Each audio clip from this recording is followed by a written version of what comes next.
আচ্ছা, আপনারা একজন পাকিস্তানের টপ ফেমাস স্কলার, তার নাম হচ্ছে মাওলানা তারিক জামিল। নাম শুনছেন?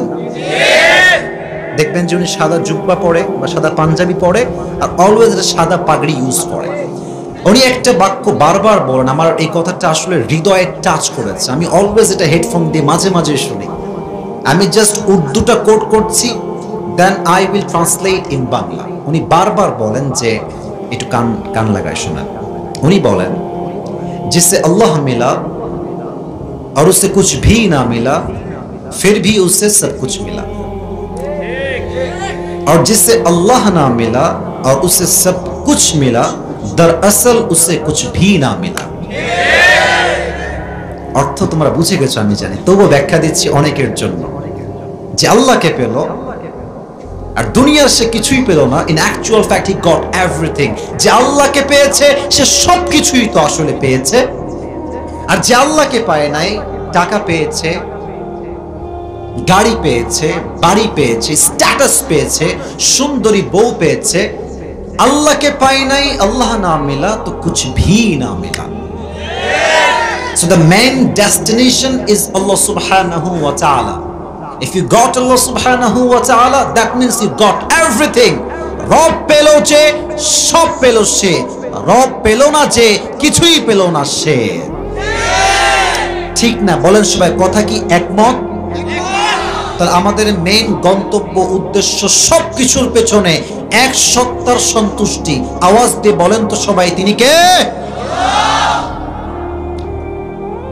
ইমাম গাজ্জালী রাহমাতুল্লাহি আলাইহি বলেছেন, যখন কোনো বান্দা, যখন কোনো মানুষ কোনো কিছু পাওয়ার স্বপ্ন দেখে এবং এটাকে পাওয়ার জন্য সর্বোচ্চ চেষ্টা করে, আল্লাহ তাআলা তার চতুর্পাশের সবকিছুই ওই জিনিসটা পাওয়ার জন্য তার সহযোগী হয়ে ওঠে। সুবহানাল্লাহ পড়ে সবাই। তাহলে আজকে আমরা যে ওয়াজটা শুনবো, আগে ক্লিয়ার হয়ে নিই যে কাকে পাওয়ার জন্য ওয়াজটা শুনবো। এই যে শাহাদাত আঙ্গুলি উত্তোলন করে বলেন, কাকে? লাস্ট আরেকবার বলছি, বলেন সবাই, কাকে? হাত নামান। আজকে আল্লাহ তাআলাকে পাওয়ার 7টা আমল বলবো। বলেন কয়টা? তোমরা যুবক মুরব্বী আব্বাজান যারা আছেন, চাইলে আপনি মোবাইল ফোনের নোট প্যাডে এটাকে লিখতে পারেন, অথবা চাইলে আপনার কাগজে কলমেও লিখতে পারেন। শেষে যদি আপনার সহযোগী হয় টুপিটা নেওয়ার জন্য, ইনশাআল্লাহ সহযোগিতা করবে লেখাটা। এখনই কানটা খাড়া করেন, দিলকে খাড়া করেন। আল্লাহকে পাওয়ার মোট কয়টা আমল জানবো সাভারের ভাইরা? নাম্বার 1, যে আল্লাহকে পেতে চায় তার প্রথম শর্ত হচ্ছে আত্মাকে পরিশুদ্ধ করতে হবে। কদ আফলাহা মান যাক্কাহা ওয়া কদ খাবা মান দাসসাহা, কদ আফলাহা মান তাযাক্কা। আত্মার পরিশুদ্ধ করেছে সে, যে সফল হয়েছে সে, বলেছে কে? এখন বলবেন আত্মার পরিশুদ্ধি এইটা আবার কেমনে সম্ভব? ব্যাখ্যা দিচ্ছে। একটা প্রশ্ন করছি সাভারের ভাইয়েরা, অনেকে ভুলভাল উত্তর দিবেন, বাট আশা রাখছি আপনারা সঠিক উত্তর দিবেন। যারা হুজুর ভাইরা আছেন তারা বলবেন। এখানে অনেক কয় মাদ্রাসার ছাত্র আমি দেখতে পাচ্ছি, আপনারা প্লিজ কাইন্ডলি চুপ থাকবেন। আমিও কয় মাদ্রাসা পড়াশোনা করছি, লং পড়াশোনা, আমার পুরো ক্যারিয়ারটা কয় মাদ্রাসা কেটেছে। আমার বাবাও কয় মাদ্রাসার ছাত্র ছিলেন। আপনারা বলবেন না, আপনারা তো পারবেনই, যুবকরা বলবেন। একজন মানুষ যিনি কোনো নবী নন, আবারও বলছি, রিপিট অ্যাগেন, একজন মানুষ যিনি কোনো নবী নন, তবুও তার নসিহত, তার উপদেশ আল্লাহ এতটা পছন্দ হয়েছে যে তার নামেই আল্লাহ তাআলা কোরআনে একটা সূরাই নাজিল করেছে। হুজুররা ছাড়া যুবকরা বলেন ওই মানুষটার নাম কি? লোকমান। Right answer. বলেন সবাই, নামটা কি যুবক ভাইয়েরা? লোকমান হাকিম। নাম শুনছেন না আপনারা সবাই? আমি জাস্ট বোঝাবো আত্মার দাম কত বেশি, পরিশুদ্ধি কেমনে করবেন। লোকমান হাকিমের ব্যাপারে আসছে, উনি একজন গোলাম ছিলেন, দাস ছিলেন। তার যে মালিক ছিল, তাকে কয়েকজন লোক এসে বলল, হে লোকমানের মালিক, তোমার যে গোলামটা আছে এটা কোনো অর্ডিনারি মানুষ নয়, সে কোনো সাধারণ মানুষ নয়। তার উইজডম, তার জ্ঞান, তার মেধা, তার প্রজ্ঞা, তার কথা এত বেশি সুন্দর, যখন সে রাখাল হয়ে ছাগল চড়াতে যায়, আশেপাশের সব মানুষ তার মধুর কণ্ঠের কথা শুনতে, প্রজ্ঞাপূর্ণ কথা শুনতে পুরো জায়গাটায় ভিড় জমে যায়। সুবহানাল্লাহ পড়েন সবাই। এই ফ্যানটা অফ করলে মেবি ভালো হয়। Turn off now please. এটা ওটার সাউন্ডটা এখানে এফেক্ট করতে পারে, আর আমার কথা তো ডিস্টার্ব ফিল হচ্ছে। একটা দিন গরম সহ্য করেন না হয় নাকি? আজকের ওয়াজটা ভালো হোক, এটা আমরা সবাই চাই না যুবক ভাইরা? ইনশাআল্লাহ। তো বলছে আমার গোলামের এত বুদ্ধি আর আমি জানি না। ঠিক আছে, এবার দেখা যাক তার বুদ্ধিকে আমি চেক করব। লেটস চেক হিজ উইজডম, তার প্রজ্ঞা কত বেশি চেক করব আমি। এবার লোকমান হাকিমের মালিক বলছে, ইয়া লোকমান তাআল, এদিকে আসো আমার কাছে পরীক্ষা করার জন্য। বলছে লোকমান এখান থেকে চলে যাও, ইযহাব ওয়াযবাহ শাতান ওয়া আখরিজ মিনহা আতয়াবা মুযগাতাইন, যাও একটা ছাগল জবাই করো এবং ছাগলের মাছ থেকে সবচেয়ে পবিত্রতম অংশ কেটে নিয়ে আসো। কি তম অংশ? আমি তো কথা সাউন্ড পাচ্ছি না। কি তম অংশ? পবিত্র। লোকমান বলছে ওকে মালিক, ডান, যাচ্ছি। গেছে, ছাগল জবাই করেছে, ছাগলের সবচেয়ে পবিত্র অংশ কলিজা কেটে নিয়ে আসছে। সাভারের ভাইরা কি কাটছে? নেন মালিক, এই হচ্ছে পবিত্র অংশ। মালিক বলছে মাশাআল্লাহ, ভেরি গুড, অ্যাপ্রিশিয়েটেড। এবার যাও ওয়াযবাহ শাতান ওয়া আখরিজ মিনহা আখবাথা মুযগাতাইন, এবার যাবা ছাগল জবাই করে সবচেয়ে নিকৃষ্ট অংশ নিয়ে আসবা। আবার গেছে, আবার ছাগল জবাই করেছে, আবার জবাই করে সবচেয়ে নিকৃষ্ট অংশ, আবার কলিজাই কাটছে। আগেও কলিজা, পরেও কলিজা, দুইটাই টাইমেই কলিজা। বলছে মালিক এই নেন ছাগলের সবচেয়ে অপবিত্র অংশ। মালিক বলছে ডাজন্ট মেক এনি সেন্স, শুনেছিলাম তুমি অনেক মেধাবী, অনেক তোমার মেধা, অনেক উইজডম। ওই মেধা তো তোমার ঠিক নাই। তোমার বুদ্ধি ঠিক থাকলে পবিত্র অংশ কলিজা, অপবিত্র অংশ কলিজা, আত্মা বা রূহ তোমার আত্মা বা হৃদয়। হাউ কাম ইট পসিবল ইয়া লোকমান, তোমার তো বুদ্ধি কম। এবার লোকমান হাকিম বলছে মালিক আমার বুদ্ধি কম না বেশি দ্যাটস আ ডিফারেন্ট ম্যাটার, তবে সত্য কথা হচ্ছে প্রত্যেকটা প্রাণীর হৃদয়ে একটা অংশ আছে, এইটা পবিত্র, পুরো দেহ পবিত্র। এইটা অপবিত্র হলে পুরো দেহটা অপবিত্র হয়ে যায়। যুবক ভাইরা ঠিক কিনা বলো? আচ্ছা, আমার হৃদয় যদি হয় সুদ দিয়ে, ঘুষ দিয়ে, ব্যভিচার দিয়ে, হিংসা দিয়ে, বিদ্বেষ দিয়ে, শিরক দিয়ে ভরা, আর উপরে আমি টুপি পরেছি, জুব্বা পরেছি, বুঝতে হবে আমার উপরে ফিটফাট, ভেতরে পুরোটাই সদরঘাট। না আমি ঠিক বেঠিক না বলে বলতে পারবো না, বলেন ঠিক আছে কিনা? তবে হ্যাঁ, এই আত্মার প্রকার আছে তিনটা। বলেন সবাই। পেছনের সাউন্ড মাশাআল্লাহ, ওয়েল অ্যাপ্রিশিয়েটেড। বলেন সবাই কয়টা? আমি বলছি, you have to repeat after me. আমি বলবো আপনিও বলবেন। এক হচ্ছে সুস্থ আত্মা, বলেন। আমি প্রশ্ন করছি, এক। দুই হচ্ছে অসুস্থ আত্মা, সিক হার্ট। দুই নাম্বার কি হার্ট? অসুস্থ হৃদয়। তিন হচ্ছে মৃত হৃদয়। তিন নাম্বার কি হৃদয়? তাহলে আমরা পেলাম কয়টা? সুস্থ হৃদয় কাকে বলে? ভাই আমার কথাকে আপনি মজার নিয়তে একদম শুনবেন না, দিল থেকে শুনেন। I think, not I think, I really believe that it will change your life totally and completely. বলেন ইনশাআল্লাহ। সুস্থ হৃদয় কাকে বলে? فَالْيَوْمَ لَا يَنْفَعُ مَالٌ وَلَا بَنُونَ إِلَّا مَنْ أَتَى اللَّهَ بِقَلْبٍ سَلِيمٍ। কিয়ামতের কঠিন দিনে টাকা পয়সা, ধন সম্পত্তি, nothing will work there, কোনো কিছু কাজে আসবে না। ইল্লা মান আতাল্লাহা বিকলবিন সালিম, যার আত্মা পরিশুদ্ধ হবে তাকেই আল্লাহ জান্নাতে প্রবেশ করাবে। পড়েন সবাই সুবহানাল্লাহ। সুস্থ হৃদয়। অসুস্থ হৃদয় কি বোঝার স্বার্থে একটা জিনিস বোঝায়। আচ্ছা মুরব্বীরা আমার দিকে তাকান, যুবক ভাইরা আমার চোখে চোখ রাখেন। ওই এখন তো আমরা অসুস্থ হলে মেডিকেলে যাই, ডক্টররা আমাদের চেক আপ করে, কথা কি বোঝা যায়? আচ্ছা বলেন তো 1910 সাল, আচ্ছা 1910 সাল বললেও মনে হয় একটু বেশি হয়ে যায়, মনে করেন যে 1800 সাল, 1850 সাল, ওই সময় কি ডাক্তার ছিল নাকি রে ভাই? বলো না, কোনো ডাক্তার ছিল? তখন কি ছিল? ওটাকে বলা হয় ওঝা। কি বলা হয়? ওঝা, কবিরাজ। তখনকার যুগে ওঝার কাছে, কবিরাজের কাছে যদি কেউ আসতো এমন ভাবে যে তাকে কি কেটেছে? সাপে। তো কবিরাজ বুঝবে কেমন করে যেটাকে বিষাক্ত সাপ না বিষহীন সাপ, এটা বোঝার সাথে তিনি কি করতেন? একটা বাটিতে মরিচ রাখতেন বেটে, ওই বাটিতে আবার লবণ রাখতেন। সাপারের ভাইরা, মরিচ এবং আমাকে বলেন মরিচ এবং তো যাকে সাপে কেটেছে তাকে ডাকতেন, বলতেন ভাই বের করো জিহবাটা। যখন জিহবাটা বের করতো এখানে মরিচ দিত, লবণ দিত। বলতো কেমন লাগে? তো যদি বলে যে পাইনসা পাইনসা লাগে তাহলে বলতো ওয়াও মাশাআল্লাহ, বিষাক্ত সাপে কেটেছে। কারণ কি, বিষাক্ত সাপে কাটলে মানুষের দেহের সবচেয়ে বড় ক্ষতি এবং প্রথম ক্ষতি কি হয়, তার জিহবার স্বাদটা মরে যায়, সে কোনো কিছু স্বাদ আর খুঁজে পায় না।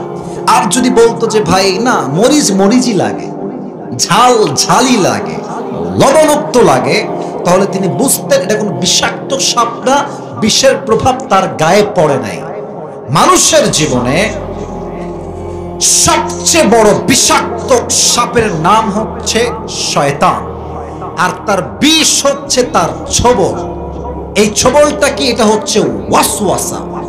মানুষ যখন শয়তানের ওয়াসওয়াসায় পড়ে যায়, মানুষকে সাপে কাটলে যেমন তার জিহবার স্বাদ মরে যায়, মানুষ শয়তানের ওয়াসওয়াসায় পড়লে exactly to the same way তার ঈমানের স্বাদ মরে যায়। তখন বোরকা পড়তেও ভাল লাগে, পার্কে গিয়ে প্রেম করতেও ভাল লাগে। কথা কি বোঝা যায়? আমার কথা বোঝা যায়? তখন দেখবেন দাড়ি রাখতেও ভাল লাগে, টুপি পড়তেও ভাল লাগে, 5 ওয়াক্ত নামাজ পড়তেও ভাল লাগে, মেয়ের বিয়ে ডিজে গান দিয়ে বাজায় দিয়ে বিয়ে দিতেও ভাল লাগে। তখন মায়েদের বোনদের মাশাআল্লাহ জিকির করতেও ভাল লাগে, স্টার জলসা দেখতেও ভাল লাগে। তখন যুবকের দাড়ি রাখতেও ভাল লাগে, হিন্দি গান শুনতেও ভাল লাগে। তখন অনেক নেতাদের, নেতা তো আমাদের দেশে মাশাআল্লাহ পাটপাট দিয়ে ভরা। আপনারা আমার সঙ্গে কি দ্বিমত নাকি? বলেন কথা ঠিক আছে কিনা? এক হুজুর আমাদের উত্তরবঙ্গে ওয়াজ করতেছে, এই রাত 12টা বাজে মনে করেন, এক নেতা সাহেব আসছে ওয়াজের মাঝখানে। তো নেতা সাহেবটা আগে দেখেছি আমরা, আমিও দেখেছি, আমার টাইমে এরকম হয়েছে, ওয়াজ চলতেছে, running, I am giving my speech right now, এসে বলছে মাইক দেন, আমি এখন কথা বলবো। পাওয়ার, ক্ষমতা, কিছু করার নাই। মাইক হুজুর দিয়ে দিয়েছে ওনাকে ওয়াজের মাঝখানে, in the middle of speech. তো মাইক নিয়ে কোনো সালাম কালাম নাই, ভাইরা আমার, নামাজ নামাজ নামাজ নামাজ ছাড়া কোনো গতি নাই। হুজুর বলছে ইয়ার ইয়ে কौन है, तो अभी कभी जन्नत से भाग के दुनिया में आई है यार। এত ভালো লোক, এত ভালো নেতা তো আমি জীবনেও দেখি নাই। তো ভাইরা, সাভারের ভাইরা, নেতার কিছু চামচা থাকে না, একটা পেপসি কোকা-কোলা সিঙ্গাড়া পেলেই আমার নেতার চরিত্র ফুলের মতো পবিত্র, নামাজ পড়ে না এখন। তো হুজুর দেখছে ওর সঙ্গে একটা চামচা আসছে, পেছনে দাঁড়ায় আছে, আর নেতা সাহেব এখানে বক্তব্য দিচ্ছে। তো নেতা সাহেব নেমে গেছে, গাড়িতে উঠবে, হুজুরের চামচার হাত ধরছে, পেটার দিকে বলছে কি হয়েছে? বলছে কি রে তোদের তো অনেক নামাজ পড়ে, খালি নামাজ আর নামাজ, তো কিছু দেখেই না চোখে। আমি রাজশাহীর ভাষায় বলছি, don't take it otherwise, don't take it negatively. তো ওই যুবক বলছে হুজুর রাগ করবেন না, একটা কথা বলি, এর সঙ্গে 5 দিন ধরে একসঙ্গে আছি, রাগ করবেন না, এই শালা 1 ওয়াক্ত নামাজও পড়ে না। তার মানে কিছু নেতা আছে এদের ওপরটা ফিটফাট, ভেতরটা পুরোটাই সদরঘাট। এরা নামাজ আল্লাহর জন্য নয়, ভোট পাওয়ার জন্য পড়ে। যুবক ভাইরা ঠিক কিনা বলো? এদের অন্তরটা হচ্ছে অসুস্থ। এদের ভালো কাজও ভাল লাগে, খারাপ কাজও ভাল লাগে। এটা হচ্ছে অসুস্থ হৃদয়। মৃত হৃদয় কাকে বলে? মনে হয় আমাদের অনেকের হৃদয়টা মরে গেছে। যারা পর্নোগ্রাফিতে আসক্ত, যারা হারাম প্রেমে আসক্ত, এদের আত্মা একদম মরে গেছে। যুবক ভাইরা ঠিক কিনা বলো? আল্লাহ বলছেন এরা কারা? উলাইকা কাল আনআম বাল হুম আযাল উলাইকা হুমুল গাফিলুন। যাদের আত্মা মরে গেছে। আচ্ছা বলুন তো, আমাদের পৃথিবীতে সবচেয়ে সৃষ্টির সেরা জীব কারা? উত্তরটা আর একটু জোরে চাই, কারা? আমরা বলি এটাকে আশরাফুল, আমরা হলাম আশরাফুল মাখলুকাত। আল্লাহ বলছে আমরা কুকুরের চাইতে নিকৃষ্ট। হুজুর এখানে আছে, আমার ভুল বলার কোনো অপশন নেই। বলেন না এটা কে বলেছে? আল্লাহ। উলাইকা কাল আনআম তো একটা কম্পারিজন, তাসবিহ, যে চতুষ্পদ প্রাণীর মতো। আল্লাহ এখানে স্টপ হন না আমার প্রিয় হাফেজ ভাইয়ারা, ছাত্র ভাইয়ারা। বাল হুম আযাল, জাস্ট কুকুরের মতো নয়, কুকুরের চাইতে বেশি নিকৃষ্ট। আচ্ছা, এখন রাত বাজে কয়টা? 12:35। একটা এক্সাম্পল দিচ্ছি আয়াতের ব্যাখ্যা বোঝার জন্য। আপনার সবাই আল্লামা দেলোয়ার হোসেন সাইদি হুজুরের নাম শুনেছেন না? নাম বলতে কোনো ভয় নাই। আমরা দোয়া করি আল্লাহকে জান্নাতুল ফেরদাউসের উঁচু মাকাম নসিব করে দেন। আমি সেদিন গাড়িতে বসে বসে একটা ওয়াজ শুনছিলাম, ওনার এই উলাইকা কাল আনআম বাল হুম আযাল তাফসীর শুনছিলাম। উনি বললেন যে আচ্ছা, আল্লাহ তাআলা মানুষকে বানালেন আশরাফুল মাখলুকাত, আবার আল্লাহ বললেন আমরা কুকুরের চেয়ে খারাপ কেন বললেন? উনি একটা এক্সাম্পল দিয়ে এটা আমার হার্টে এসে একদম আঘাত করছে এক্সাম্পলটা। এখন বাজে রাত 12:35। আমরা দেখবেন যে যখন রাতে বাসায় ফিরি, সাভারের ভাইরা রাস্তায় কিছু কুকুর থাকে না, থাকে না ভাই? একা গেলে বুঝবেন। খতম পড়েছি একটা সময় যখন বাচ্চা পিচ্চি ছিলাম। আমরা গেলে কি করে জানেন? আমি কোরআন পড়ি, আউযু বিল্লাহি মিনাশ শাইতানির রাজীম। ফালাম্মা আন জাআল বাশীর আলকাহু আলা ওয়াজহি ফারতাদ্দা বাসীরা। আমি এই আয়াতটাই বের করছি, তাই পড়লাম। পড়তেছি আর ভাবতেছি আজকে যদি 1000 টাকা দেয় ভাগে পাবো কয় টাকা? এটাই ভাবছি আমি নিজে ভেবেছি, সত্য কথা যেটা। আচ্ছা, কোরআন যখন কেউ পড়ছে আর সে চিন্তা করছে ভাগে পাবো কয় টাকা, কসম খোদার 1 পয়সাও লাভ হবে না। তা আপনি টাকাও দিলেন। আচ্ছা, যে মুর্দাটা শুয়ে আছে, লাশ, আপনার বাপের লাশ, মায়ের লাশ, এই মরা মানুষই কোরআন শোনে? বোঝে নাই রে ভাই, কোরআন কি শোনে?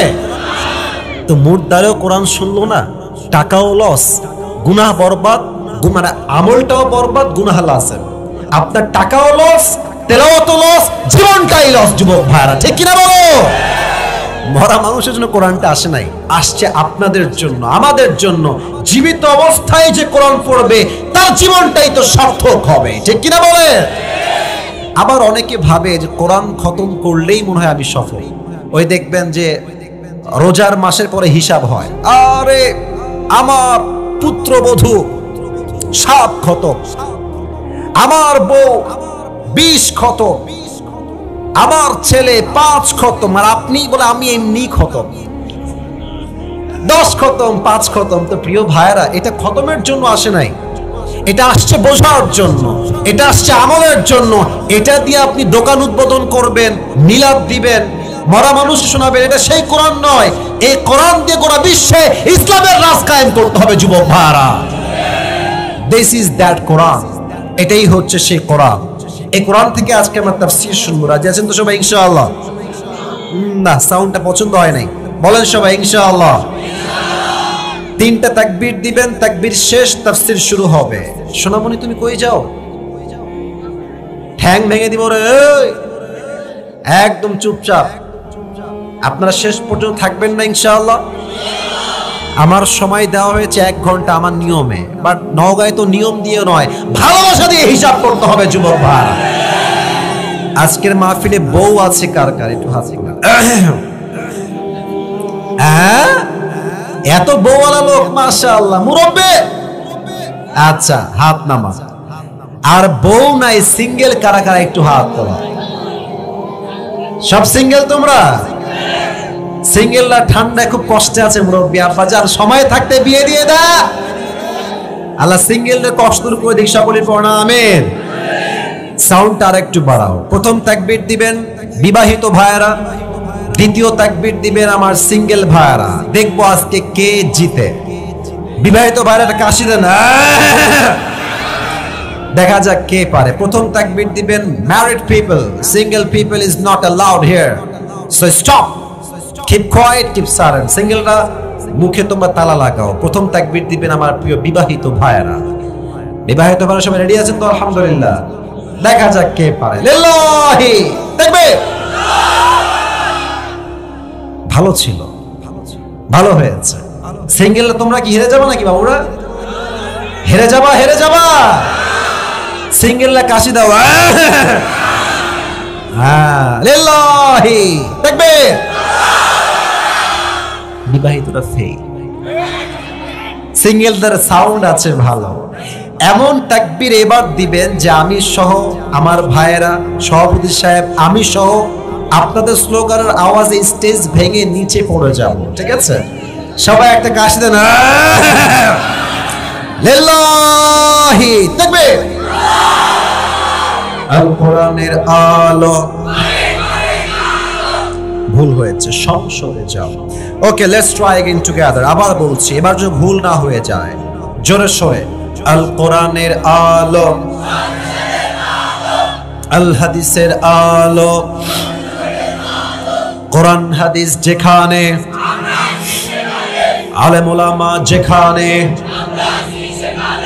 নওগাঁবাসী যেখানে, মহাদেবপুরবাসী যেখানে, আল্লাহ তাআলা কবুল করুন সকলেই জবান খুলে পড়া আমিন।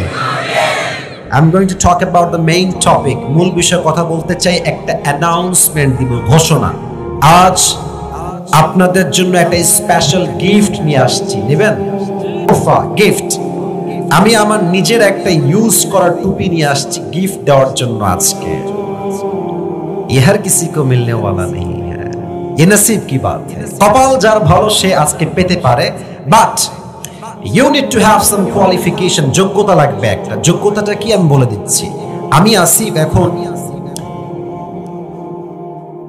যে সূরা থেকে তাফসীর পেশ করব, যেই যুবক বা মুরব্বী এটাকে মনোযোগ দিয়ে শুনবে and then memorize করবে, মুখস্থ করবে। আপনি চাইলে আপনার ফোনে লিখতে পারেন, নট আ বিগ ডিল, অথবা আপনি চাইলে আপনার কাগজে কলমেও লিখতে পারেন আমি কি বলছি, বাট আপনাকে বুঝতে হবে আমি কি বলছি। যদি শেষে গিয়ে আপনি আমার তাফসীর থেকে উত্তর করতে পারেন, তবেই আজকে এই টুপিটা আমি আপনাকে পরিধান করায় দিব। রাজি আছেন সবাই? ইনশাআল্লাহ। সাউন্ড বলতে হবে জোরে সোরে, বলেন ইনশাআল্লাহ। তাহলে কি শুধু কান দিয়ে শুনলে হবে না, দিল দিয়ে শুনতে হবে। সবাই তাকবীর দেন, লিল্লাহি তাকবীর। আজ কোরআন থেকে আমরা যে সূরার তাফসীর পেশ করব, সূরাটার নাম হচ্ছে সূরাতু আলাম নাশরাহ। নগর মহাদেবপুরের ভাইরা, সূরাতু আলাম নাশরাহ। কিছু বেসিক নলেজ দিচ্ছি, মনোযোগ দিয়ে শুনে নেন। এই সূরার আয়াত সংখ্যা হচ্ছে মোট 8টা। বলেন সবাই কয়টা? না, সাউন্ডটা কমে গেছে। বলেন সবাই কয়টা? কোরআনের সংখ্যা অনুযায়ী এই সূরাটা হচ্ছে 94তম সূরা। কত নম্বর সূরা? 94, 94তম সূরা। এই সূরাটা হচ্ছে মাদানী সূরা নয়, এটা হচ্ছে মাক্কি সূরা। মাদানী না মাক্কি? এই সূরা রুকু সংখ্যা হচ্ছে মোট 1টা। বলেন সবাই কয়টা? 1টা। তাহলে এটা আছে 30 নম্বর পারায়। সূরার সংখ্যা অনুযায়ী এটা হচ্ছে 94তম সূরা। এই সূরার আয়াত সংখ্যা হচ্ছে মোট 8টা, আর রুকু হচ্ছে মোট 1টা।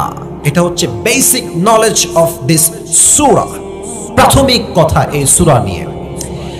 ইমাম সানাউল্লাহ পানিপতি রহমাতুল্লাহি আলাইহি লিখেছেন, কেউ যদি কোরআনের কোনো আয়াত কিংবা সূরার তাফসীর পেশ করতে চায়, there are 5 things that is most important to talk about. 5টা বিষয়ে কথা না বললে তাফসীর সম্পূর্ণ হয় না। ফার্স্ট অফ অল, প্রথম হচ্ছে রাইট প্রনাউন্সিয়েশন, সঠিক শুদ্ধ তেলাওয়াত। 2, রাইট ট্রান্সলেশন, তরজমা, সঠিক তরজমা। 3, শানে নুজুল, what's the background behind it, এই সূরা কখন নাজিল হয়েছে অথবা কেন নাজিল হয়েছে। অথবা আমরা বলতে পারি 3 নাম্বার হচ্ছে what's the central theme or subject matter of this সূরা, এই সূরার মূল বিষয় কি। 3 নাম্বার। 4 হচ্ছে what's the explanation of this সূরা, প্রত্যেকটা আয়াতের ব্যাখ্যা কি হবে। and the last and the final one is what's the lesson that you have got from this surah, এই সূরা থেকে তুমি শিক্ষা কি পেয়েছো। এই 5টা বিষয়ে যে কথা বলবে তার তাফসীর সম্পূর্ণ হবে, ঠিক কি না বলে? আসুন আমরা, তোমরা কিন্তু মাইর খাবা আমার কাছে। এতবার কেন সাউন্ড করছো তোমরা? কলিজারা আমার বাবুরা, সাউন্ড করো না, আর কোনো কথা বলো না। এই তোমরা সাইড হয়ে যাও, বামে যাও, বামে যাও, একদম বামে যাও, সাইড হয়ে যাও। কলিজারা সাইড হয়ে যাও, কেন সবাই চুপচাপ, কথা বলো না। সবাই একটা কাশি দেন, তাকবীর দেন, লিল্লাহি তাকবীর। আমরা প্রথম অংশে যাচ্ছি, সূরাটার সঠিক তেলাওয়াত আমি তেলাওয়াত করছি। Listen to this with full concentration, মনোযোগ দিয়ে শুনবেন। আউযু বিল্লাহি মিনাশ শাইতানির রাজীম।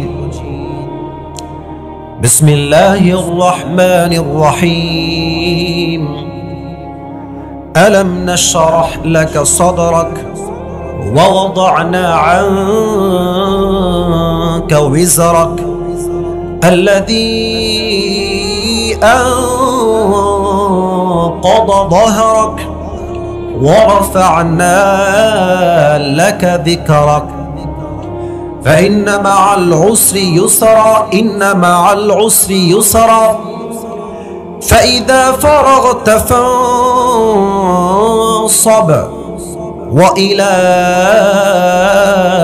ربك فارغب الله أكبر সঠিক তেলাওয়াত The second part is the translation of this surah তরজমা কি হবে just তরজমা বলছি not ব্যাখ্যা just তরজমা ألم نشرح لك صدرك O my prophet did I not open your heart নবী হে আমি কি আপনার বুক বা হৃদয়কে প্রশস্ত করি নাই number 2 ووضعنا عنك وزرك O my prophet we removed from your backside the pain আমি আপনার পিঠ থেকে আপনার ব্যথাকে কষ্টকে আঘাতকে দূর করে দিয়েছি সুবহানাল্লাহ পড়ুন সবাই alladhi anqadha dhahrak which had weighted upon your back যেই বোঝা আপনার পিঠকে ভারী করেছিল সেই বোঝাকে নামিয়ে দিয়েছে এক সত্তা আওয়াজ দিয়ে বলেন তো সেই রবকে আল্লাহ আমার রব এই রবই আমার সব দমে দমে তনু মনে তারি অনুভব সুবহানাল্লাহ পড়ুন সবাই তোমার দুনিয়াতে আমি যেদিকে তাকাই অথই নিয়ামতে ডুবে আছি সবাই পাখপাখালির কণ্ঠে শুনি তাসবিহ কল রব আল্লাহ আমার রব এই রবই আমার সব রবকে আপনার রব আপনার পিঠের বোঝাকে হালকা করে দিয়েছে ওয়ারাফা'না লাকা যিকরাক and we have raised your status high very high and highest big ও নবী আপনার সম্মানকে আমি আল্লাহ তাআলা আকাশ বাতাস ঝাঁপিয়ে সাত আকাশ কাঁপিয়ে আপনার মর্যাদা আপনার স্ট্যাটাস আপনার শান আপনার সম্মান আমি আল্লাহ আসমান পর্যন্ত নয় আরশ পর্যন্ত পৌঁছে দিয়েছি সুবহানাল্লাহ না সুবহানাল্লাহ হয় না পড়ুন সবাই সুবহানাল্লাহ فإن مع العسر يسرا إن مع العسر يسرا indeed and verily with every hardship there is ease প্রত্যেক কষ্টের সাথে স্বস্তি দিয়েছে একজন আওয়াজ দিয়ে বলেন তিনি কে فإذا فرغت فانصب so whenever you are free from your duties stand up যখন তুমি অবসর হয়ে যাবা নামাজ পড়বা এক সপ্তাহের জন্য তিনি কে وإلى ربك فارغب যখন দুঃখ কষ্ট আসবে আগে বউয়ের কাছে নয় বাবার কাছে নয় মায়ের কাছে নয় পরিবারের কাছে নয় সমস্ত দুঃখ কষ্ট বলবেন তাহাজ্জুদ জায়নামাজে এক সত্তার কাছে তিনি কে এই হচ্ছে আয়াতের তরজমা 3 নাম্বার আসুন আমরা জেনে নেই এই আয়াতের মূল বিষয়বস্তু কি আমার কথা কি বোঝা যায় না আমি শুনি নাই বোঝা যায় না এই আয়াতের মূল মেসেজ বা সেন্ট্রাল থিম হচ্ছে নেভার লুজ হোপ বাসকারে কয় করবে ভয় লাগে না আচ্ছা দেখেন আমার নাম হচ্ছে আবরারুল হক আসিফ আমার একটা কুকুর আছে তার নাম হচ্ছে টমি তার নাম কি আপনি খুব খেয়াল করবেন রাতের বেলা আপনি বাসায় ফিরছেন আপনার এলাকার বাসায় একটা কুকুর আছে আপনি তার মালিক খেয়াল করবেন কুকুর দূর থেকে আসছে দেখছে দূর থেকে তার একজন লোক দেখা যায় দূর থেকে অন্ধকার মানে you can see the face clearly একদম ঝাপসা কুকুর দূর থেকে ধরলো বলে কিন্তু যখন আলোর সামনে মালিকের চেহারা আসে দেখবেন কুকুর ঘেউ থামায় দিয়ে করে মাথা থামায় দিয়ে ওর ভাষায় সে বোঝায় sir I am extremely sorry আপনাকে আমি চিনতে পারি নাই দেখেন মাথা একদম পায়ের কাছে নিয়ে যায় কথা ঠিক আছে যুবক ভাইয়েরা আচ্ছা যদি চোর হয় তাহলে কি মাথা পায়ের কাছে দিবে না আর 14 গোষ্ঠী উদ্ধার করবে? একদম জায়গায়। এটা হাসির খোরাক দেই নাই। আচ্ছা বলেন তো, এই যে মালিকটাকে সে সম্মান করলো চিনার পরে, আপনি কি কুকুরকে এসি রুমে রেখেছেন, BMW দিয়েছেন, iPhone 16 Pro Max দিয়েছেন নাকি রে ভাই? সামান্য একটা পাউরুটি দিয়েছেন নাকি? কথা ঠিক আছে কিনা? একটা রুটি, একটু পানি মাঝে মাঝে, তাও 3 বেলা নয়, কন্টিনিউয়াস প্রসেসে নয়। একটা রুটি পেয়ে কুকুর তার মালিককে চিনতে ভুল করে নাই। আর মানুষকে আল্লাহ তাআলা এত কিছু দিলেন, চোখ দিলেন, কান দিলেন, নাক দিলেন, ঠোঁট দিলেন, জিহবা দিলেন, জবান দিলেন, ব্রেইন দিলেন, টাকা দিলেন, নারী দিলেন, গাড়ি দিলেন, বাড়ি দিলেন, বাপ দিলেন, মা দিলেন, ফ্ল্যাট দিলেন, জমিন দিলেন, জায়দাদ দিলেন, অর্থ সম্পত্তি সব দিলেন। মানুষ নিমক হারামাকের বাচ্চা সব চিনতে পারলো, কিন্তু যে মালিক তাকে সব দিয়েছে তাকে সে চিনতে পারলো না। কুকুর তো একটা রুটি পেয়ে মালিককে চিনতে পেরেছে, আর মানুষ এত কিছু পেয়েও আল্লাহকে চিনতে পারে নাই। আল্লাহ বলছে এই মানুষ কুকুরের চাইতে নিকৃষ্ট হয়ে গিয়েছে। অতএব আল্লাহকে চিনার দরকার, আল্লাহকে পাওয়ার দরকার। আমার প্রিয় যুবক ভাইরা, মুরব্বী আব্বাজানরা, বলেন তো সবাই আছে না নাই? এক নাম্বার হচ্ছে আত্মার পরিশুদ্ধি। আপনারা তো আবার রাত 1টা বাজতে বাজতে উঠে যাবেন নাকি, নাকি থাকবেন ইনশাআল্লাহ? যে ভাব দেখতে পাচ্ছি, গায়ের একটা ভাব আছে না, দেখে মনে হচ্ছে আপনারা ফজর পর্যন্ত থাকতে রাজি আছেন। হ্যাঁ, থাকার তৌফিক দান করে পড়া আমিন।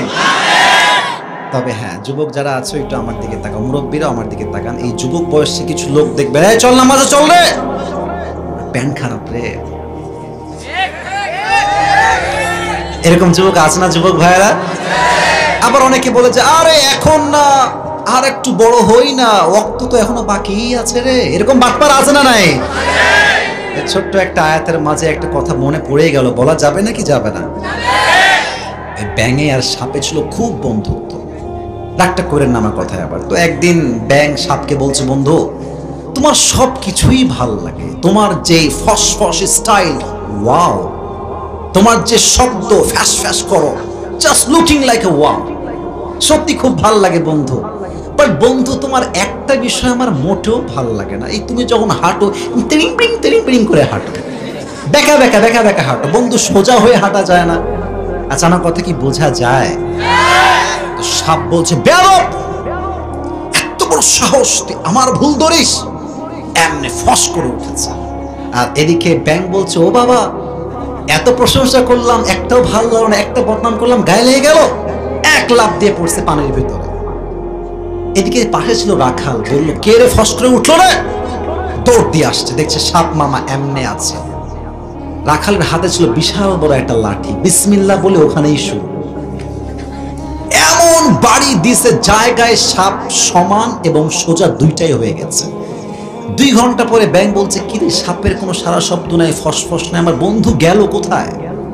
উঠে আসছে, দেখছে বন্ধু আছে, বাট বন্ধু আর বেকা নাই, বন্ধু সোজা হয়ে গেছে। এখন ব্যাঙ এসে বলছে, কি ব্যাপার, বন্ধু সোজা হইল কেন? কাছে গিয়ে দেখছে বন্ধু আর জিন্দা নাই, ফেনা মেনা সব বের হয়ে গেছে। এবার ব্যাঙ বলছে, বন্ধু সেই সোজা হইলেন, তবে ফেনা বের হয়ে সোজা হইলেন, ফেনা থাকতে আর সোজা হইতে পারলেন না। তো তোমরাও একদিন সোজা হবা, তবে যৌবনের জ্বালা বড় জ্বালা, এটা তোমাকে সোজা সহজে হতে দিবে না যুবক ভাইয়ারা, ঠিক কিনা বলো? অতএব যৌবন বয়সে যে ভালো, তার বৃদ্ধ বয়সেও সেও ভালো, ঠিক কিনা বলে? অতএব 1 নাম্বার, আল্লাহকে পেতে চাইলে আত্মার পরিশুদ্ধির দরকার। যুবক ভাইরা সবাই বলেন তো আছে না নাই? আরো বাকি আছে 6টা, বলা যাবে? একজন যুবক চাই, যে যুবক দাঁড়িয়ে তাকবীর দিবে একবার বাঘের মতো। কে আছে? এই দুজন কই যায়? বসো বসো বসো। একজন যুবক তাকবীর দাও, কে আছে?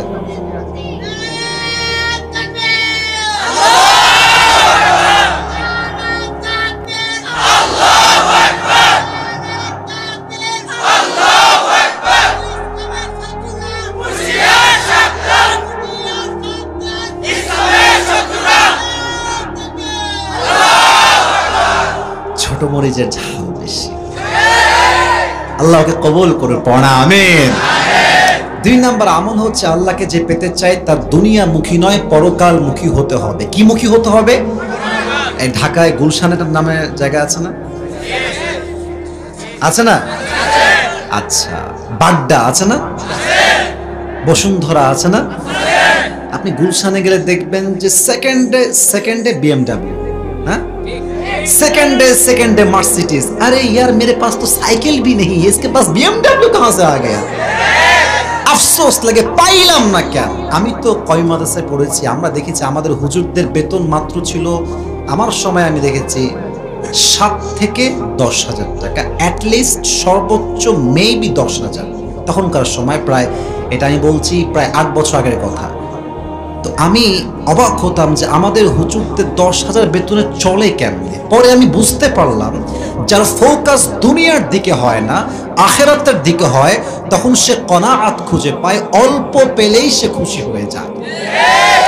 আর যাদের খালি চাই আরো দাও, আরো লাগবে, আরো চাই, এরা হাত্তা যুরতুমুল মাকাবির, কবরে না ঢোকা পর্যন্ত এদের চাহিদার সীমা শেষ হয় না। আচ্ছা প্রশ্ন করছি, উত্তর দেন। আচ্ছা এখন যে এখনই মরতে পারি, বিশ্বাস হয়? শুনে না, হয়। আচ্ছা গেল ইমানের প্রশ্ন। দ্বিতীয় প্রশ্ন করছি, বলেন তো, বুঝে বলবেন, না বুঝলে দরকার নেই, আপনি বুঝলেই বলেন, দুনিয়ার জীবনটা বেশি উত্তম না আখিরাতের জীবন বেশি উত্তম? এটার দলিল কোরআনে যুবক ভাইরা আছে না নাই? 30 নম্বর পারা সূরাতুদ দুহা, আল্লাহ says in this ayah, ওয়ালাল আখিরাতু Khairul লাকা মিনাল উলা, the life of hereafter is much more better than this worldly life. আল্লাহ তাআলা বলছেন এই দুনিয়ার জীবনের চাইতে আখিরাতের জীবনকে আমি আল্লাহ তাআলা 1000 গুণ বেশি উত্তম করে দিয়েছি। সুবহানাল্লাহ। Third question about the life of hereafter, 3 নম্বর প্রশ্ন, বলুন তো সবাই, দুনিয়ার জীবনটা বেশি লম্বা না আখিরাতের জীবন বেশি লম্বা? শুধু কি লম্বা? আচ্ছা আমার বয়স কত হবে? অন অ্যান অ্যাভারেজ 25 থেকে 30। এই যেখানে অনেক ভাই আছেন তাদের বয়স 35-40, ওনার বয়স কম, আপনার বয়স কম 50-এর কাছাকাছি হবে না? আচ্ছা এখানে 60 বছরের মুরব্বী আব্বা জানো আছে।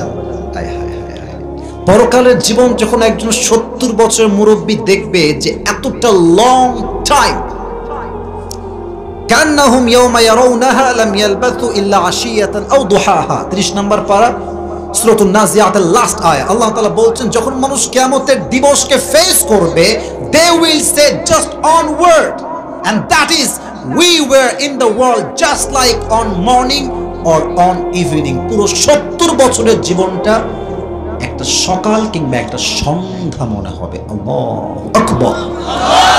How much long time it is, কতটা লম্বা সময় হবে। Just try to think about it, just try to ponder on this matter, the life of hereafter, how much long time it is man, কতটা লম্বা সময় হবে সেই সময়।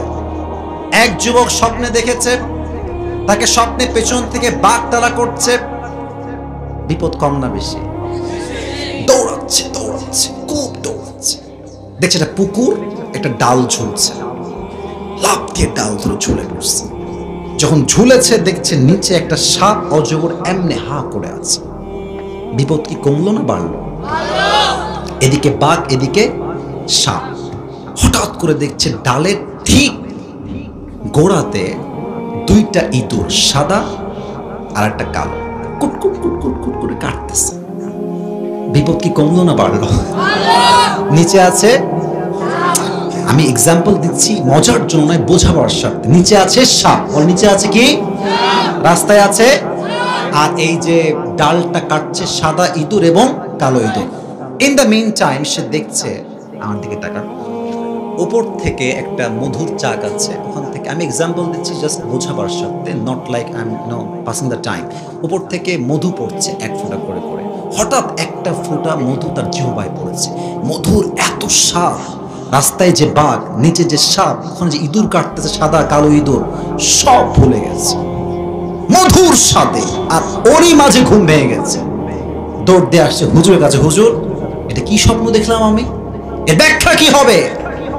হুজুর বলছে, যুবক এই স্বপ্নের ব্যাখ্যা তোমার জন্য নয়, প্রত্যেকটা মানুষের জীবনের বাস্তবতাই হচ্ছে এমন। ব্যাখ্যা কি? বলছে যেই বাঘ তোমার পেছনে দৌড়াচ্ছে তোমাকে পাকড়াও করার জন্য, এটা জাস্ট কোনো বাঘ নয়, এটা হচ্ছে মালাকুল মউত। এটা কি মত?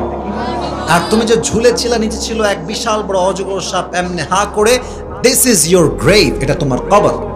আচ্ছা, এখন এই যে সাদা আর কালো, সাদার দ্বারা দিন উদ্দেশ্য, কালোর দ্বারা রাত উদ্দেশ্য। কালো মানে হচ্ছে রাত যাচ্ছে দিন আসছে, দিন যাচ্ছে রাত আসছে, হায়াত ফুরাচ্ছে। আর উপর থেকে যে এক ফোঁটা মধু পড়েছে, এটা তোমার বউ, তোমার বাচ্চা, তোমার গার্লফ্রেন্ড, তোমার টাকা, স্ট্যাটাস, সম্পত্তি, নামি দামি বাড়ি গাড়ি, এই সব কিছু পেয়ে তুমি পরকালকে এমন ভাবে ভুলে গেছো যে তোমার মৃত্যুই কখনো আসবে না। ঠিক কিনা বলো? হয়তো আল্লাহকে পেতে চাইলে দুনিয়ামুখী না পরকালমুখী, সবার থেকে শুনতে চাই কোন মুখী হওয়া লাগবে? পেছনে আওয়াজ নাই। দুনিয়ামুখী না পরকালমুখী? 3 নাম্বার, আল্লাহকে পেতে চাইলে নামাজ নাই যার, আল্লাহ নাই তার। আচ্ছা, এখন তো অনেক যুবক আসছো, ফজর নামাজ তো সবাই পড়বে না, আবার রাগ করেন না, অনেক এশার নামাজটা পড়ে নাই, পড়বেও না। ঠিক বলতে লজ্জা লাগলো মনে হয়? আছে আছে, ওয়াজ শুনতে ভাল লাগে, নামাজ পড়তে ভাল লাগে না। অনেক যুবক দেখবেন যে আজহারিকে অনেক ভালোবাসে, আজহারিকে ভালোবাসে, ডক্টর জাকির নায়ককে ভালোবাসে, নামাজ ভাল লাগে, ওয়াজ হেভি ভালো লাগে। কিছু মেয়ে বোরকা পরে just like a show off. আমি মুসলিম ঘরের মেয়ে, তাই বোরকা পরবো, বাট আমার বোরকা টাইট ফিটিং হবে এত বেশি, দেহের প্রত্যেকটা প্রাইভেট বডির পার্টও বোঝা যাবে। রাগ করবেন, এরকম মেয়ে বাংলাদেশে নাই, ঢাকাতে যুবক ভাইরা বড় আছে না নাই? এরা বোরকাকে জাস্ট বোরকার জন্য নয়, প্রেমের হাতিয়ার হিসেবে ইউজ করে পার্কে প্রেম করার জন্য। যুবক ভাই, আজহারি সাহেবের নাম শুনছেন তো আপনারা সবাই? ওনার একজন নানা ছিলেন গোলাম সরওয়ার সাইদি হুজুর, নাম শুনছেন না আপনারা? করোনা ভাইরাস যখন আসলো, উনি একটা কথা বলে মানুষের হৃদয়ে জায়গা করে নিয়েছে। ওটা আমি অনেকবার শুনেছি। কথাটা হচ্ছে এরকম, আমি জাস্ট বলছি, ঠিক হলে ঠিক বলবেন। খুব ইমান জাগরণী কথা। উনি বলতেন, নামাজ নাই যার, ইমান নাই তার। নামাজ নাই যার, মুসলিম হিসেবে পরিচয় তার কোনো যোগ্যতাই তার নাই। যুবক ভাইরা ঠিক কিনা বলো? আচ্ছা, ইসলামের দ্বিতীয় খলিফার নাম কি? যুবক ভাইরা, হুজুরা বলবে না, যুবক ভাইরা বলো দেখি কে? ওমর। ওমর, এই তো বাচ্চারাও পারে। প্রথম খলিফা আবু বকর, সেকেন্ড খলিফা ওমর ফারুক রাদিয়াল্লাহু তাআলা আন। নামাজ কাকে বলে? আমি আপনাকে কয়টা ওয়াজ করবো ভাই? আমাদের বক্তাদের অবস্থা হচ্ছে, আমাদের আমল হয়ে গেছে দুর্বল, তাই আমাদের কথায় আমাদেরও কপাল ভালো হয় না, শ্রোতাদের কপালও ভালো হয় না। আর আমি খুব খেয়াল করেছি, যুবকরা আমার কথা একটু মনোযোগ দিয়ে শুনো, ইংরেজি বললেই ভালো আলেম হওয়া যায় না। এটা ঢুকায় রাখো, ঠিক বলতে হবে, ঢুকায় রাখো মাথায়। তোমরা যাত্রাবাড়ি শায়েখের নাম কয়জন শুনেছো? Sound off, sound off. ঠিক আছে এবার? আচ্ছা, ঠিক হয়ে যাবে। Take your time please. Maybe off হয়ে গেছে। এই যে সোনামণি, তুমি কই যাও? বসো বসো বসো। না, এই তো দেখেছেন, ও উঠবে কেন? ওরে আমরা সবাই বসাই দিব, ঠিক কিনা বলো? যাত্রাবাড়ির শায়েখের নাম আপনারা কজন শুনেছেন? বড় বড় আলেমের নাম আমরা অনেকে শুনিই নাই, বাট আমি বলছি কথা, সমস্যা নাই। আরে মিয়া, আমাদের মাইক ছাড়া ওয়াজ করা যাবে যুবক ভাইরা, ঠিক কিনা বলো? আমরা মনে করি যে হুজুরের ইউটিউবে ভিউ ভালো, হ্যাঁ, ফেসবুকে ভিউ ভালো, ফলোয়ার্স ভালো, আর এই তো সবচেয়ে বড় আলেম। অ্যাবসলিউটলি রং কনসেপ্ট, ভুল আইডিয়া।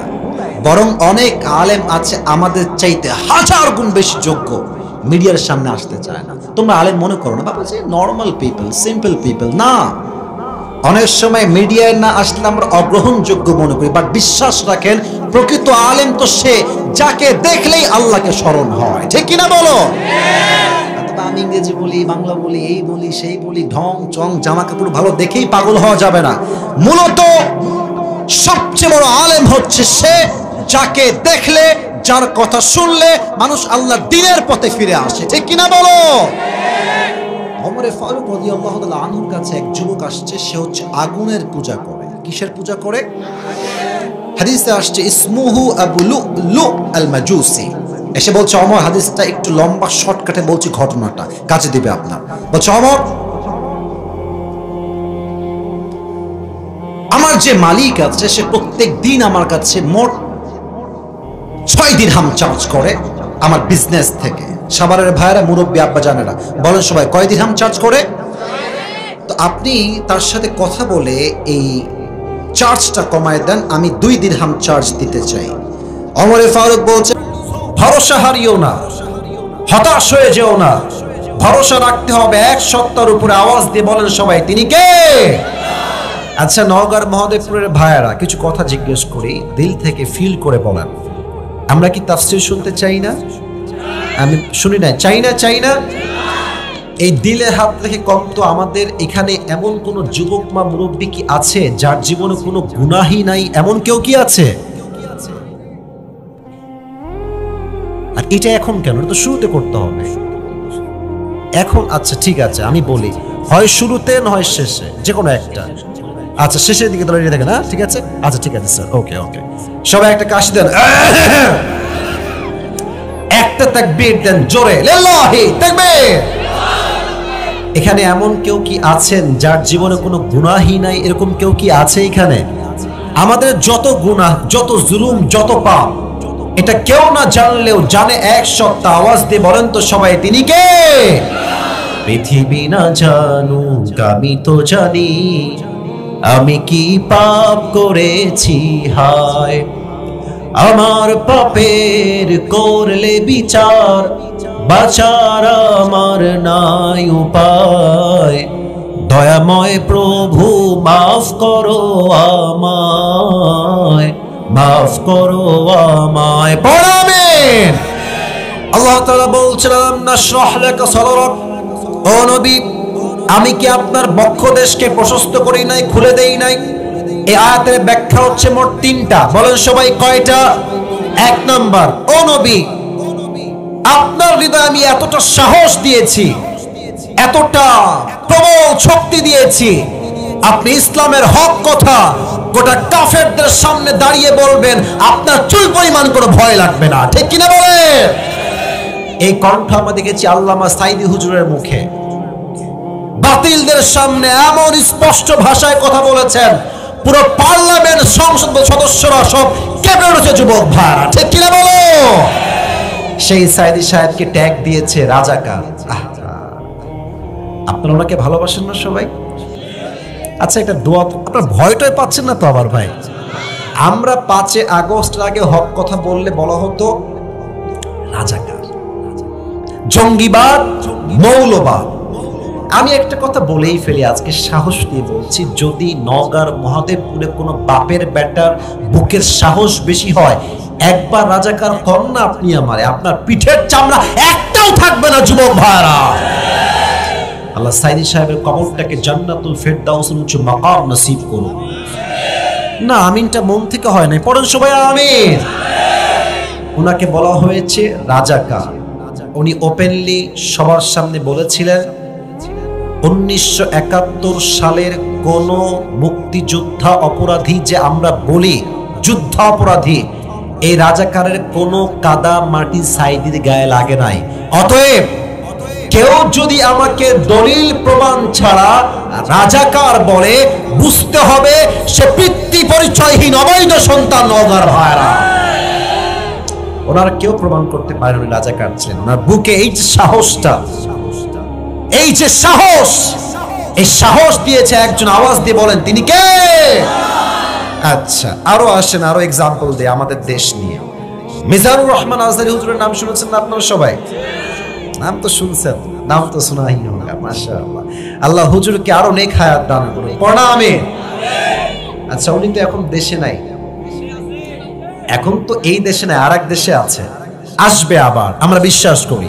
বাট হ্যাঁ, ওনাকেও কিন্তু ষড়যন্ত্র করে দেশ ছাড়তে বাধ্য করা হয়েছে। ঠিক না বললে তো ওয়াজ করা যায় না, কথা ঠিক আছে কিনা বলেন? ওনাকে বলা হয়েছিল, জীবন যদি বাঁচাতে চাও দেশ ত্যাগ করো, নয় তোমার উপরে সেই জুলুম হবে যা আগে হয়েছে।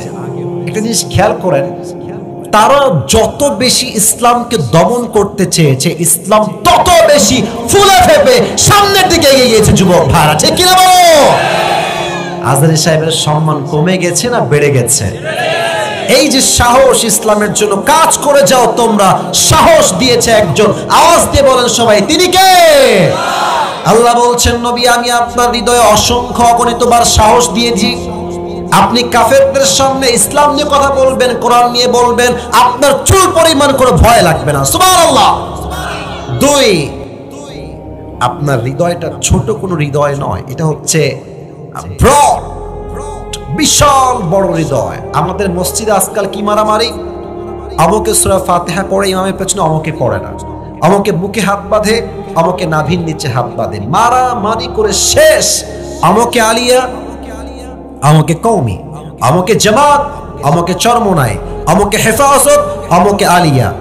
এই মারামারি করতে করতে করতে বাতিলরা আমাদের উপরে প্রাধান্য পেয়ে গিয়েছে। যুবক ভাইরা, আপনাকে মাথায় রাখতে হবে, আমার প্রথম পরিচয় আলিয়া নয়, কওমি নয়, জামাত নয়, হেফাজত নয়, চরমোনাই নয়, শর্ষিনা নয়, বিএনপি নয়, আওয়ামী লীগ নয়। আমার প্রথম পরিচয় আমি মুসলমান ঘরের সন্তান। যুবক ভাইরা, আর 5 আগস্টের আগে তো আমাদের উপরে জাতির পিতার নামটা চাপায় দেওয়া হয়েছে। জাতির পিতার নাম হচ্ছে বঙ্গবন্ধু। আপনাকে ভয়টাই পাচ্ছেন নাকি আজকে আছে? আমি স্পষ্ট ভাষায় বলছি, কোনো ভয় নাই। আমাদের মুসলমানদের জাতির পিতা বঙ্গবন্ধু নয়, মুসলমানদের জাতির পিতা ইব্রাহিম আলাইহিস সালাম। যুবক ভাইরা, খালি বঙ্গবন্ধু, সব জায়গায় বঙ্গবন্ধু। ঢাকায় গেছেন আপনারা কেউ কেউ, দেখবেন যেখানেই যাবেন খালি বঙ্গবন্ধু। ওয়াজ করতে গিয়ে একটা কথা মনে পড়ে গেল, বলা যাবে নাকি যাবে না? যাবে যাবে যাবে। সাদি সাহেবের থেকে কথাটা শুনেছিলাম, উনি বললেন যে এক লোক, আমি আমার ভাষায় বলছি, 2024 সালে আপডেট করে বলছি, এক লোক বিদেশ থেকে আসছে, বাংলাদেশের চট্টগ্রামে ল্যান্ড করেছে। কোন গ্রাম? নওগাঁর মহাদেবপুরের ভাইরা, চট্টগ্রাম। তো when he was coming back from Chattogram to Dhaka, he saw a biggest tunnel. সে দেখলো বিশাল বড় একটা টানেল, ভেতর দিয়ে একদম লম্বা টানেল। তো সে বলছে, আরে the people of Bangladesh, they are very poor, তোমরা তো অনেক গরিব দেশের মানুষ, এই টানেল তোমরা বানাইলে কেমনে? What is the name of this tunnel? এই টানেলের নাম কি গো ভাই? তো সে বলছে এটার নাম হচ্ছে বঙ্গবন্ধু টানেল। বলছে ওয়াও, গ্রেট, এক্সেলেন্ট, অনেক সুন্দর, লেটস গো হেড, সামনে চলো। ঢাকায় আসছে, ঢাকায় দেখছে বিশাল কারবার, আরে বিশাল লম্বা লম্বা উঁচু উঁচু ফ্ল্যাট, দালান কোঠা। বলছে wow, what is the name of this place? এই জায়গার নাম কি? তো ওই যুবক বলছে, স্যার এই জায়গার নাম হচ্ছে বঙ্গবন্ধু অ্যাভিনিউ। বলছে মাশাআল্লাহ, অ্যাপ্রিশিয়েটেড, এত দালান, লেটস গো হেড, সামনে চলো। সামনে গিয়ে দেখছে বিশাল লম্বা একটা খাম্বা। নগর মহাদেবপুরের ভাইয়েরা, বিশাল লম্বা খাম্বা। আর এই যে একটা, দুইটা, তিনটা, কতগুলো লাইট আছে ওই খাম্বাতে, চতুর্পাশে গোল করে লাইট দেওয়া, আর বিশাল বড় লাইট। তো সেই মুরব্বী বলছে, what is the name of this place? এই জায়গার নাম কি? ওই যুবক বলছে এই জায়গার নাম হচ্ছে বঙ্গবন্ধু স্টেডিয়াম। বলছে ওয়াও, মাশাআল্লাহ, হোয়াটস হ্যাপেনিং হিয়ার? এখানে কি হচ্ছে?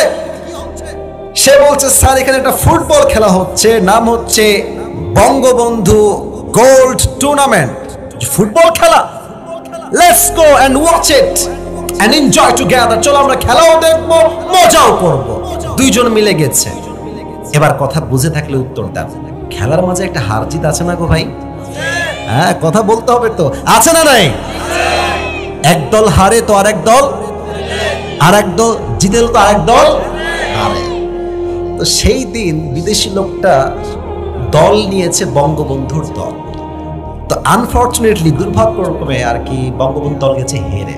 তো দেখবেন যেই দল হেরে যায়, দর্শক শ্রোতা এত খেপে যায়, মার শালাকে ইট, আছে না এরকম? আছে না?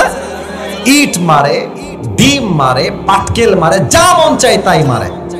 তো এক লোক এমনি ধুইরা ঠাস করে ইট মারছে। তো ওর কপাল খারাপ, ওর মাথায় একটা ইটের বাড়ি লাগছে। এক বাড়িতে অজ্ঞান হয়ে গেছে। 2 ঘন্টা কোনো সেন্স নাই, 2 ঘন্টা অজ্ঞান। 2 ঘন্টা পরে কোনো মতে চোখ খুলেছে, আরে ভাই আমি কোথায়? আরেকজন বলছে, ভাই আপনি এখন আছেন বঙ্গবন্ধু হসপিটালে। বিদেশি লোক বলছে, ভাই আল্লাহর রাস্তে মাফ চাই, একটু পর তোমরা আমাকে বঙ্গবন্ধু কবরস্থানে নিয়ে যাইও না। তার মানে আমরা যা বুঝলাম যে আমাদের এই দেশে বঙ্গবন্ধুকে জাতির পিতা হিসেবে জোর করে চাপিয়ে দেওয়া হয়েছিল আমার যুবক ভাইরা, ঠিক কিনা বলো? মিল্লাতে আবিকুম ইব্রাহিম, মুসলমানদের জাতির পিতা বঙ্গবন্ধু নয়, মুসলমানদের জাতির পিতা ইব্রাহিম আলাইহিস সালাম, ঠিক কিনা বলে? এটা সাহস লাগবে, বুক বড় হওয়া লাগবে, তাহলে আপনি বলতে পারবেন। থার্ড, হে রাসূল, আপনাকে আমি আল্লাহ সবকে সাদর করেছি। আপনারা ওপেন হার্ট সার্জারি নাম তো শুনছেন। কেমনে কাটা হয় দেখেন তো, আমার দিকে, আমার গলা দেখেন, গলা এখান থেকে নিয়ে নাভি পর্যন্ত পুরোটা কেটে ফেলা হয়। ওপেন হার্ট সার্জারি, পুরোটাকে ফেড়ে ফেলা হয়। যাদের, আমার বাবার হার্টের সমস্যা, হার্টের রোগী, রিং পরানো হয়, এটা হচ্ছে ওপেন হার্ট সার্জারি। নবীর পুরো এন্টায়ার লাইফে 3 বার এই শব্দে সাদর হয়েছে। নবীর গলা থেকে নিয়ে নাভি পর্যন্ত পুরোটা কেটে ফেলা হয়েছে। নবীর হৃদয় থেকে দুনিয়ার প্রতি মায়া, মুহাব্বত, ভালোবাসা যা ছিল সব দূর করে দিয়ে আল্লাহ তাআলা নবীর পুরো সিনাটাকে ঈমানের নূর দ্বারা নূরান্বিত করে দিয়েছে। সুবহানাল্লাহ বলে সবাই। এবার আল্লাহ বলছেন, নবী ওয়াদানা আনকা ওয়িজরাক আল্লাযী আনকাদা যাহরাক, ও নবী আপনার পিঠের যেই বোঝা, প্রত্যেকটা বোঝাকে হালকা করে দিয়েছে। একজন আওয়াজ দিয়ে বলেন তো সবাই, তিনি কে? এবার একটা প্রশ্ন করছি, আটকানোর জন্য নয়। মুরব্বীরা আমার চোখে চোখ রাখেন, যুবকেরা চোখে চোখ রাখো। বলো তো, নবীর কি কোনো পুত্র সন্তান বেঁচে ছিল দুনিয়ায়? হ্যাঁ, রাইট আনসার। কোন ছেলে বেঁচে ছিল না। মোট ছেলে ছিল মোট কয়জন, কে বলতে পারে? আমি দেখাই দিয়েছি কিন্তু, বলো সবাই কয়টা? 4টাই শেষ, অল্প বয়সেই শেষ। কাফেররা বলছে, নাউজুবিল্লাহ, জোরে বলবেন, কাফেররা বলছে, মুহাম্মদ তুই হলি লেজ কাটা বংশের ছেলে। নাউজুবিল্লাহ, মুসলমানদের নাউজুবিল্লাহ হয় না, জোরে বল নাউজুবিল্লাহ। তোর কোন ছেলেই তো বেঁচে নাই, তুই হলি লেজ কাটা বংশের একজন যুবক। নাউজুবিল্লাহ। নবীর টেনশন, আল্লাহ আমার কি কোনো সন্তান দিয়ে বংশ বিস্তার হবে না? আল্লাহ বললেন, নবী টেনশন নাই, আমি আল্লাহ আপনার জন্য, বংশের জন্য ফাতেমার মতো একজন গুণবতী, রূপবতী, জান্নাতের সমস্ত নারীদের সর্দারিনীকে আপনাদের সংসারে পাঠাই দিন। আচ্ছা, অনেক বাবা আমার এখানে বসে আছেন, আপনাদের অনেকের মেয়ে আছে। আল্লাহর রহমতে আমার বাবার 2টা মেয়ে, একটা বড় আর একটা অনেক ছোট। আমার ছোট বোন, ওর বয়স কত হবে, এই তো 7-8, মানে আমার অনেক ছোট, মানে 2 যুগের ছোট, 2 যুগ। তো ছোট্ট বাচ্চা, ও একবার একজন ভিডিও করছিল, বলছে তোমার ভাই কেমনে ওয়াজ করে কম, বলছে কথা বলেন ঠিক কিনা। ছোট একটা বোন আমার। তো দেখেন, মেয়ে যার থাকে, প্রথম টেনশন আমাদের মাথায় যে মেয়ের বিয়ে দিব কোথায়, এই টেনশন আছে না? আর বাপরা তো মাশাআল্লাহ পাইছে একটা, সরকারি চাকরিজীবী হইলে টাকলার সঙ্গে মেয়েকে বিয়ে দিয়ে দেয়। যুবকরা কেঁপে উঠেছে একেবারে। আমার কথা স্পষ্ট, বোনদের জন্য, বোন আমার, টাকার জন্য বিয়ে করবেন, টাকা পাবেন, বাড়ি পাবেন, গাড়ি পাবেন, মনের শান্তি আপনি ওর টাকার মধ্যে খুঁজে পাবেন না। যুবক ভাড়া, ঠিক কিনা বলো? নবীর মেয়ে ফাতেমা যখন বড় হয়ে গেল, নবীর চিন্তার বোঝা, ফাতেমার বিয়ে কার সঙ্গে আমি দিব। আল্লাহ বলছে, নবী হ্যাঁ, কোন টেনশন নেই, আপনার টেনশন দূর করবে একজন। ও ভাই কথা কোন কে? আচ্ছা, নবীজি এলান করলেন, এই সাহাবা একরাম, ফাতেমার বিয়ে দিব, কে আছো আসো প্রস্তাব নিয়ে। কথা কি বোঝা যায় না? প্রস্তাব নিয়ে আসো, কে আসো? তো প্রথমে আসছে আবু বকর রাদিয়াল্লাহু তাআলা আনহু। আচ্ছা, কথা বলে ফেলে একটা, আবু বকর নবীর শুধুমাত্র বন্ধু নয়, নবীর বন্ধুও, আবার নবীজির শ্বশুরও। সুবহানাল্লাহ, নাই তো দেখছি। তো আবু বকর আসছে, নবী হ্যাঁ, আমি আপনার মেয়েকে বিয়ে করতে চাই। নবীজি কোনো কথা নাই, মাথাটা নিচু করে এইভাবে বসে আছে। তা আবু বকর বুঝে গেছে, চালাক মানুষ তো, যে না,